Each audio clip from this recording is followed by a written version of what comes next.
Welcome back to the Circle City Witches podcast. Here we are, live and in color, coming at you from the Circle City. Meow, meow, meow, meow. Episode 3? Are we on episode 3 already? Wow. All right. And in this episode, we will be discussing the spring equinox and I can't say the word. Lither? How do you say it?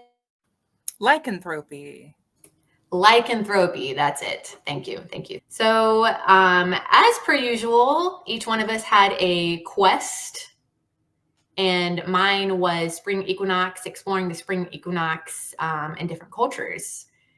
And before we get started, though, would you really like to introduce ourselves as we usually do? Hi, I'm Abby the Witch, and I am bathed in the devil's blood. Hello, I am Jasmyne Ambrosia, and we are currently drinking black coffee and vaping on a blue raspberry razzle dazzle vape. Vibes. Hi, I'm Conjure Cutie, and I love to frolic with the fae. Yes, we love a good fae frolic. All right, so like I said, we have different quests, and I'm going to go first. My quest was researching different spring equinoxes or different spring equinox celebrations around the world. And the first one that I found, and I have always been really intrigued by this celebration, and that's Holi from India. And in this celebration, people literally throw colored powder at each other in the streets. So everyone's covered in this sort of different colors of powders all over them. And it celebrates the different colors that are coming into bloom this time of year. And they also are celebrating good overcoming evil. And I'll get into that in a second. It takes place on the full moon. I believe it is, hold on one second. On this one day, the full moon day of the Hindu month of, and forgive me, I'm going to do a lot of mispronouncing things, guys. The Hindu month of Falguna. So during the month, I'm assuming of the spring equinox, that full moon is really that's like peak celebration time for this certain holiday. And it really stems from some of the ancient Hindu mythology. And again, I'm going to totally butcher some of these names, you guys. But it stems from the story of the demon king, Hiranyakashipu. I'm so sorry. The demon king and his son, Prahlad, who defied his father's wishes by worshiping the deity Vishnu. In a bid to kill Prahlad, the demon king, I'll just call him that, conspired with his sister, Holika, to burn him alive. But through divine intervention, Prahlad was unharmed, while Holika perished in the flames. The legend symbolizes the victory of good over evil, a theme central to Holi celebrations. So I thought that was really interesting. And it kind of reminded me of Holly and Oak a little bit, like the overcoming, like battling and like, I don't know, it kind of gave me those vibes a little bit.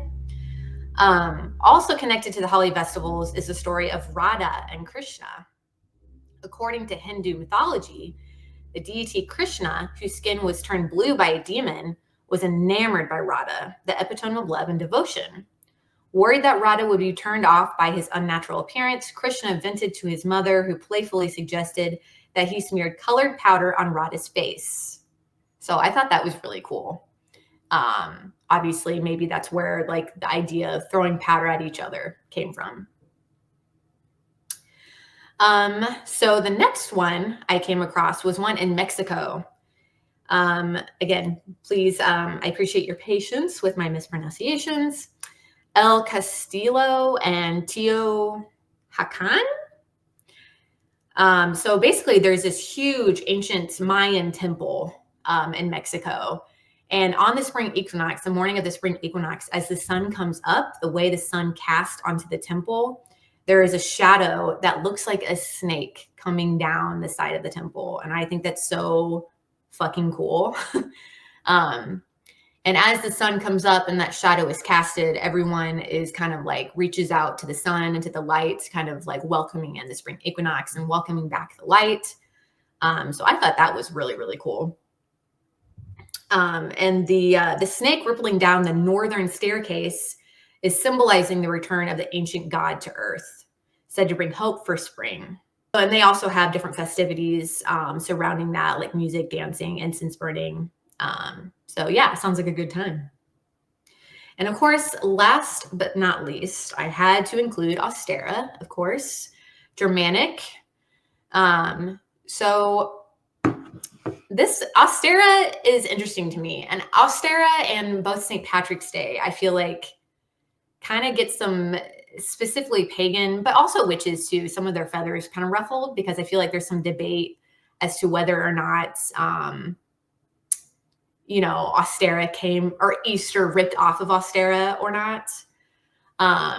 But really the origins of Austera, of course, it being the spring equinox and celebrating that, but it also stems from this idea that the goddess Eostre or Eostre, she found a dead rabbit, I think, and brought it back to life and said that gave the hare power. Yes. Okay. I just want to make sure I was getting it right. Gave the hare power to lay eggs once a year. So that's where this idea of, egg hunts and bunnies, and of course, bunnies having a lot of, fornication, also symbolizes fertility this time of year and life being brought back and things like that. Eggs also symbolizing fertility too, right? So like I said, there's definitely a lot of debates within pagan and witch spaces, whether or not Easter came from Austera. To me, it's like, okay, there's nothing saying black and white, like, yes, it did, absolutely, right? But it seems so fucking obvious to me, because like the name of the goddess, like renewal, life being brought back to life, Jesus Christ being brought, like resurrecting, I don't know, the time of year, it's just like, it seems awful suspicious to me, So I don't know if you guys have any thoughts about that, and I'll mute myself if you guys do. I'm really curious to know what your guys' thoughts are, if you just want to add a quick little 2 cents, but yeah.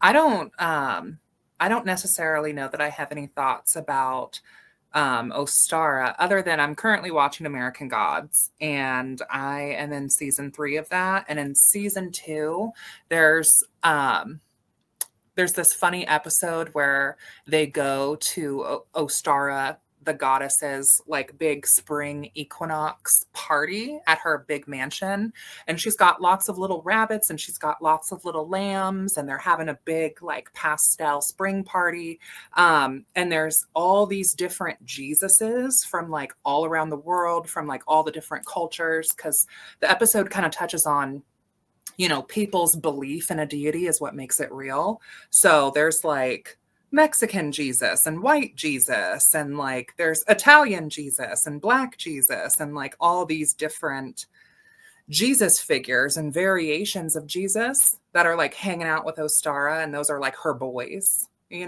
that's like her posse. And it was just a really cute episode. So that's all I have to add to the Ostara conversation. The St. Patrick conversation, I think that St. Patrick, chasing the snakes out of Ireland is a fun fantasy. Like, I'm here for the fantasy of it all.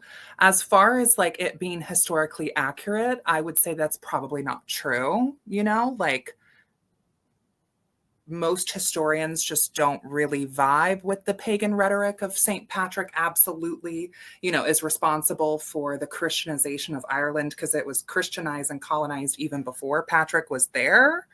But I think that like the drama of that and the uproar on social media of like, hey, St. Patrick, you missed one, is kind of fun. Like, I appreciate the adversarial energy of it all, but it does also give me a little bit of the same energy of, we're the granddaughters of the witches they couldn't burn. like the "Hey St. Patrick, you missed one thing." It kind of gives me a little bit of that. That's exactly what I was thinking too. Like, yeah, 1692, you missed one. Yeah, it kind of gives me a little bit of that. Also, there's like, of course, the talk that like Ireland has never even really had snakes. So I don't know. I don't claim to be a historian or to know the ins and outs of it all. I don't think I was there. But I do enjoy just how dramatic and passionate people on both sides of it are. And I look forward to seeing that discourse every year on social media and just how people get with each other about it. Because really, to me, at the end of the day, like that's just such an example of something that in the wider scheme of things, we have such bigger fish to fry. Right. That like, if you want to hold on to this lore to feel personally victimized and vindicated in your faith, baby, you go for it. If you want to like take your history book and like thump people over the head with it online and be like, that never happened. If that's what you need, baby, you go right ahead. Mm-hmm. Okay. You go right ahead. Yeah. So that's my 2 cents. Okay. I'm somewhere in between too, right? Because I feel like a lot of the people who are like, well, that historically, that's not even accurate. There's nothing that points to that actually happening or whatever. But like, they always say like, well, the pagans converting to Christianity didn't just happen overnight, and it's like, well, yeah, obviously not. That happened over a long time, right? And a lot of pagans weren't forced to convert. A lot of pagans did it willingly too, right? In Ireland. But I don't know. I'm somewhere in between, and I St. Patrick, I'm sure did have something to do with it. He definitely did have something to do with it. It's not like it wasn't all his fault, but I don't know. Yeah. And even if he didn't have anything to do with it, it doesn't stop anyone from kicking a saint for the fun of it. What are you going to do? Right. Are you going to defend this dead saint? Really? Right. Okay. Cringe. Cora, do you have anything to add? I mean, Jasmine pretty much covered it all, so I'm kind of on the fence too. Yeah, kind of on the fence. And even with the same thing with going back to Ostara,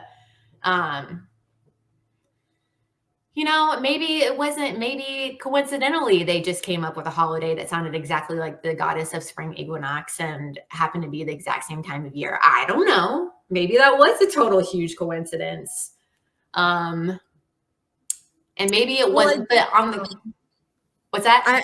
I know that Ostara, like Ost means east somewhere. So like that's where they kind of derived Easter from Ostara, but I don't know for sure. Don't fact check me, please. Okay. Yeah, no, that's interesting. And maybe it was just like an inspiration. Maybe there was just like inspiration there and it wasn't like this like vindictive theft. You know what I mean? I'm just curious. I like to have these conversations with other witches or pagans. So I gotta say, I feel like there's also something of just like sort of cosmic mysteries, because like we have so many stories of like, a sun god in some capacity, some solar deity in different pantheons all around the world. Does that necessarily mean that like one pantheon stole this concept from another? We also have lots of pantheons where there are gods of like, the land and gods of the sky, or there's the gods, then there's the older gods, that's found in a lot of different pantheons. It doesn't necessarily mean that one group particularly stole it, as it is like, we have been taking this back to the topic of the spring equinox. We have been, venerating the return of the sun and the resurrection of the land for a long time around the world in different cultures. And so it doesn't necessarily have to always, be like a vindictive, horrible, hateful act. But also, I feel like white neo-pagans in general, specifically, just love a victim narrative. Like they stole our Christmas tree, our Yule trees. They stole our Christmas trees. When like the concept of that's part of why I don't sit at the pagan table anymore. Like the Christmas tree as we know it now, like was not what they were doing in the old North at all. And the Christmas tree that we know it to be today now was like a capitalist Christmas like commercialization in like the 50s. Someone fact check me and like post it in the comments. I'm pretty sure it was like in the 50s that like Christmas trees, or maybe the 30s, became like really popular through capitalism, actually. Not necessarily from like this old ancient pagan way that these mean, horrible Christians stole from us. Right. I mean, decorating trees. Well, wasn't it a queen? Wasn't there a queen? I forget what country she was a queen of. She like liked one, like there was a different culture who did it and she really liked it. So she started doing it and then everybody started doing it because she was doing it and like she made it popular. Isn't that the same for like white wedding dresses? Yeah.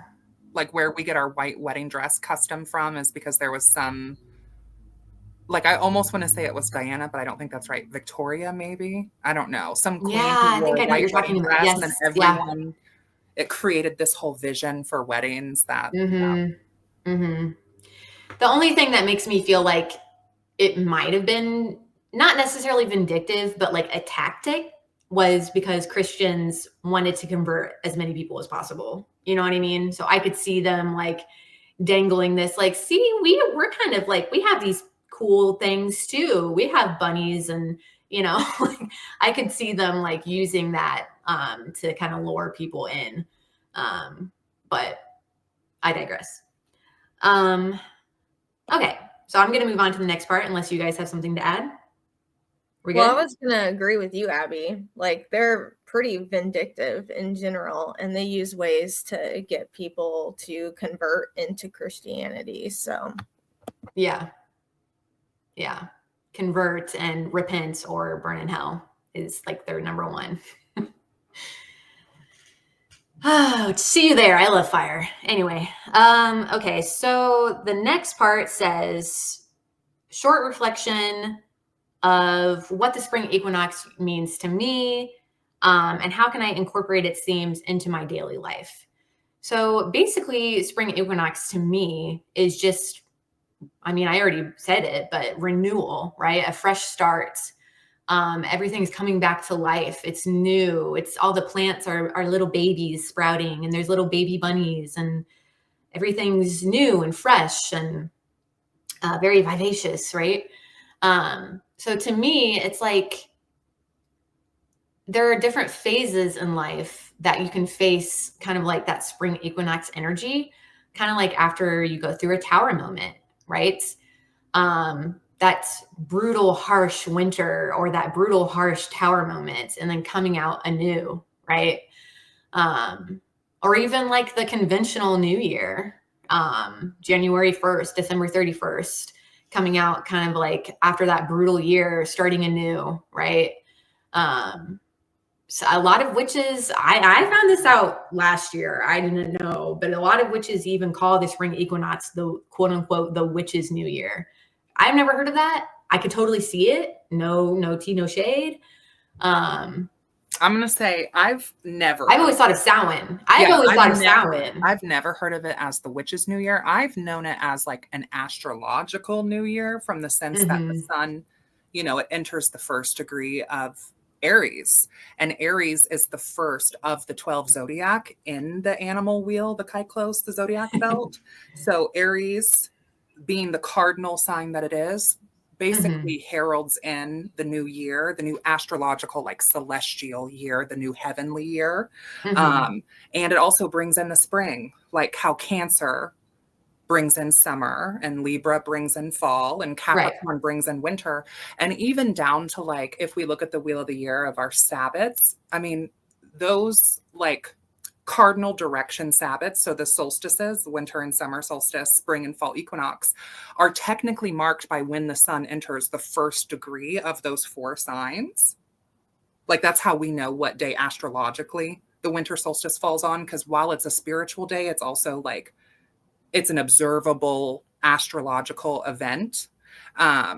But the witch's new year for the spring, I mean, baby, we making up all types of new traditions. I know. It was from a bunch of eclectic witches too. They're like, witches, don't forget the witch's new year isn't until spring. And it's like, did we forget? Because I never knew that, never heard of that, but Does this involve crystals like the spring equinox, New Year? I'm assuming Absolutely. Yeah. You have to shove 3 yoni eggs in your cauldron for the new witch's year. And you have to keep them in there overnight.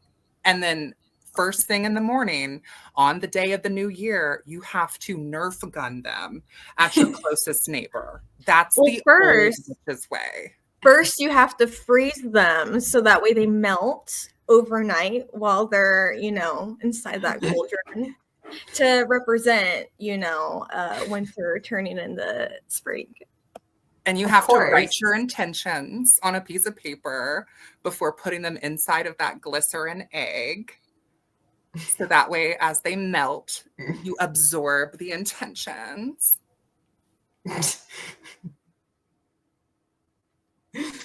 Maybe I should edit that part out. For all entertainment purposes I won't. only. For all entertainment purposes only, do not try this at home. Okay? That's only for the big dogs. Okay? It's only for the big dogs. Yeah, but it definitely did seem a little, I don't know, eclectic-y. I never heard of that before. I'd always heard of Samhain as being the pagan New Year, but also the witch's New Year. So I don't know. Okay, so that all being said, I made this is inspired by an old ritual I used to do when I was like wee little Abby the Witch, like first starting out the craft. But I made an entire ritual. It was called the Coming Out of Hibernation ritual. Should I just read it? Should I just do that? Okay. All right. So the next part of this quest is making my own ritual for the spring equinox. I called it the Coming Out of Hibernation, inspired by an old ritual I did a long time ago. I used to do this ritual where I would literally awaken the animal spirits, animals that hibernated during the winter. So like the bear, the bat, right?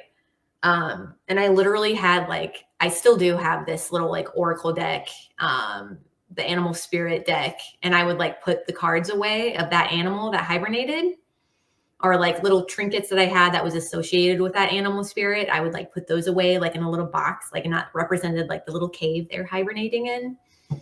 And then on the spring equinox, I would do the coming out of ritual, and I would take them out of the box or whatever. So I would do winter and spring. I would do this going into and coming out of hibernation. Anyway, so here's my ritual. Start by cleansing the area you wish to do the ritual in. Cleanse yourself in the space using incense. I like to use my own blend, but you can use incense stick or even sound like a bell. Or you can do cleansing with a broom, a besom, right? Wave the smoke or sound around counterclockwise to unwind. I always think of unwinding unwanted energy, right? Personally, I think that death incense could work great for this. I love a good death incense. We all know that. But I think particularly for this, that balance of death incense, spring equinox, and life, I think that's cute, right? I think that's a good balance. Death incense mixed with flowers. Hear me out, flower petals. Yeah, totally. That could work great. So if using incense, allow it to burn for the entire ritual. In the middle of the space. Oh, I forgot to put that. So in the middle of the space, just let the incense burn. I then cleanse more and add some wanted energy by using a mixture of dark moon water and Florida water. This step isn't necessary, but could further cleanse and add some nice magical touch to the space. So I have this blend. I like to use a spray of dark moon water and Florida water, half and half. Now it's time to consecrate your space. So I simply do this by drawing an inverted pentagram and a pentacle side by side. You could do it with chalk on the floor if you have a wooden floor or whatever. You could also do this outside, and you could use things from nature. You could use sticks, you could use rocks, you could use flower petals, grass even, whatever. Or if you're on the sidewalk or your driveway, you could draw it with sidewalk chalk. Let's see. So now your space is ready and you can start your ritual. In the middle of the space, on top of your pentacle and pentagram, place offerings of food to the specific spirits you will be awakening. I will be awakening the animal spirits that naturally hibernate. So I'll give offerings of things like berries, nuts, maybe even dead bugs, and fresh water. Begin by calling the quarters. Now this, I don't know. This I kind of just like got kind of creative with, so don't judge me. It says, face each direction and call forth the element that you personally associate with that direction. Air, spirit of intellect, philosophy, and academia, bring your powers and enter this ritual. Earth, spirit of grounding, strength, and resilience, bring your powers and enter this ritual. Water, spirit of emotion, creativity, and healing, bring your powers and enter this ritual. Fire, spirit of passion, transformation, courage, bring your powers and enter this ritual. Face the middle of the space and awaken the spirits from hibernation. Winter has thawed and there is no more snow. Time to awaken from laying low. And then you awaken the animal spirits. So awaken bat, awaken skunk, awaken groundhog, awaken chipmunk, awaken turtle, and awaken mouse. And those are all the animals that, excuse me, those are all the animals that hibernate in my area. So in the Midwest, right? Here in Indiana, those are the animals that hibernate during the winter and need to be awakened. So wherever you live, I did not know that we had moose. Mouse. Oh, mouse. I was like, we have whatever the plural is of moose. Moose? I Just think it's moose. Still moose. I was like, I want a little baby Sonic. I want a baby Sonic. Sonic. The moose? I would like to see one. I just want to love on one, even though I know they don't want to love on me. The rare Hoosier moose, yes. It's our new state cryptid now. Yes. Like, no, just mouse. Just little mouse. We have a lot of those. So after awakening the spirit, sit in the middle of the space and point out the offerings to the spirits. Sit and meditate, enjoying the incense and energy you've just conjured swirling all around you. Don't forget to utilize this energy to awaken yourself too. Imagine all of it going in you and revitalizing and invigorating you. Close the ritual by saying goodbye to the spirits and thank them for their time. And I stole this next part from Miss Jasmine. Stay if you want, go if you must, ashes to ashes, dust to dust. This ritual is over and this circle is now closed. Pick up all of your items, erase or sweep up pentacle and pentagram counterclockwise to close the circle or ritual space. So mote it be. What do we think? I think that was beautiful. I'm disappointed that there's no moose, but I mean, I think that's really beautiful for real. I think that's awesome. And I think, you know, I was, in this book I read recently, The Real Witch's Coven, by Kate West, that I did a book report on.